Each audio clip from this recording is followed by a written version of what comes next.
தேமுதிக இல்லாமல் எந்த கட்சியும் கூட்டணி அமைக்க முடியாது என நான் உறுதியாக கூறுகிறேன். திருத்துறைப்பூண்டியில் நடைபெற்ற பரப்புரையில் தேமுதிக பொதுச் செயலாளர் பிரேமலதா விஜயகாந்த் பேச்சு. தமிழகம் முழுவதும் பல்வேறு மாவட்டங்களில் தேமுதிக பொதுச் செயலாளர் பிரேமலதா விஜயகாந்த் தொடர்ந்து பரப்புரை மேற்கொண்டு வருகிறார். அந்த வகையில் 2 நாள் சுற்றுப்பயணமாக திருவாரூருக்கு நேற்று வருகை தந்த பிரேமலதா விஜயகாந்த் நேற்று திருவாரூர் சட்டமன்ற தொகுதிக்குட்பட்ட பல்வேறு பகுதிகளில் பரப்புரை மேற்கொண்ட நிலையில் 2வது நாளாக திருவாரூர் மாவட்டம் திருத்துறைப்பூண்டி புதிய பேருந்து நிலையம் முதல் பழைய பேருந்து நிலையம் வரை ரோட் ஷோ மேற்கொண்டார்.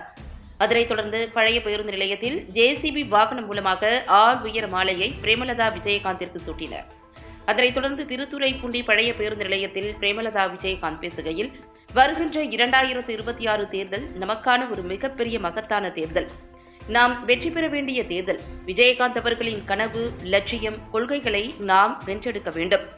2026 சட்டமன்ற தேர்தலில் திருவாரூர் மாவட்டத்திலிருந்து தேமுதிக சார்பில் சட்டசபைக்கு செல்வார்கள் என நான் உறுதியாக சொல்கிறேன். நாம் ஐயப்பனை அன்னதான பிரபு என்று சொல்கிறோம். அதே நேரத்தில் உலகமே இன்று அன்னதான பிரபு என சொல்லக்கூடிய பெயர் கேப்டன் அவர்கள் மட்டும்தான்.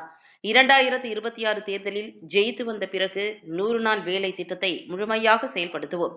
முதலமைச்சர் டெல்டாக்காரன் என அடிக்கடி சொல்லி வருகிறார். ஆனால் டெல்டாவில் வசித்து வரும் மக்களுக்கு நல்ல கல்லூரி இல்லை, நல்ல பேருந்து நிலையம் இல்லை என்ற நிலை உள்ளது. இதையெல்லாம் முதல்வர் அவர்கள் கவனத்தில் கொண்டு வந்து டெல்டா தொகுதி மக்களுக்கு திட்டங்கள் அனைத்தையும் செய்து தர வேண்டும். சம்பா சாகுபடியில் ஈடுபட்டு வரும் விவசாயிகளுக்கு கூட்டுறவு வங்கியின் மூலமாக தடை இல்லாமல் கடன் வழங்க வேண்டும், உரம் வழங்க வேண்டும்.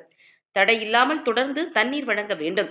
விஜயகாந்தை மட்டும் முதலமைச்சராக நீங்கள் ஆக்கியிருந்தால் ஒவ்வொரு கிராமத்தையும் தலை தூக்கி நிறுத்தி இருப்பார். தங்கத்திலிருந்து அத்தியாவசிய பொருட்கள் மற்றும் பெட்ரோல், டீசல் உட்பட அனைத்து பொருட்களின் விலைவாசி உயர்ந்து வருகிறது. காமராஜரை ரோல் மாடலாக வைத்து வாழ்ந்தவர் கேப்டன் விஜயகாந்த் அவர்கள். கடலூரில் உரிமை மீட்பு மாநாடு நடைபெறவுள்ளது. தேமுதிக இல்லாமல் எந்த கட்சியும் கூட்டணி அமைக்க முடியாது என நான் உறுதியாக கூறுகிறேன் என்றார்.